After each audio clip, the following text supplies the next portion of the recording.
నమస్తే, welcome to Aadya TV. మీరు scalp trading గురించి విన్నట్లయితే మీరు బహుశా స్కాల్పర్స్ ఎవరు మరియు వారు డీల్స్ నుండి ఎలా సంపాదిస్తూ ఉంటారని ఆశ్చర్యపోతూ ఉండొచ్చు. స్కాల్పింగ్ అనేది 5-10 నిమిషాలలోనే షేర్లు కొని అమ్మడం, తద్వారా వెంటనే ప్రాఫిట్స్ పొందడం.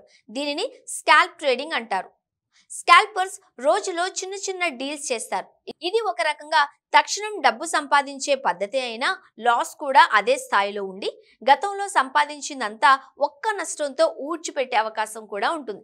గ్రేట్ రిస్క్ గ్రేట్ ప్రాఫిట్ లేదా గ్రేట్ లాస్ కు ఛాన్స్ ఉంటుంది. సో ఇది బాగా రిస్క్ తీసుకునే వాళ్ళ కోసం మాత్రమే. ఈ పద్ధతిలో ట్రేడింగ్ చేయాలి అంటే చాలా పద్ధతిగా ట్రేడింగ్ చేయాల్సి ఉంటుంది. ఎగ్జిట్ ఎప్పుడు అవ్వాలనే దానిపై సరైన అంచనా ఉండాలి. లాలూచి పడకుండా వెంటనే కఠినమైన నిర్ణయం తీసుకోగలగాలి. అలా అయితే ఈ స్కాల్పింగ్ ట్రేడింగ్ చేయగలుగుతారు. బాగా పెరుగుతుంది కదా అని వదిలేస్తే మరో నిమిషం ఆ షేర్ కుప్ప కూలిపోవచ్చు. లేదా లాస్ లోకి వెళుతున్నా సరే చూద్దామని ఆగితే మొత్తానికే ట్రోఫీ పడచ్చు. సో ఎంతో శ్రద్ధ, అనుభవం ఉంటే తప్ప స్కాల్ప్ ట్రేడింగ్ చేయకూడదు అనేది మార్కెట్ వర్గాల విశ్లేషణ.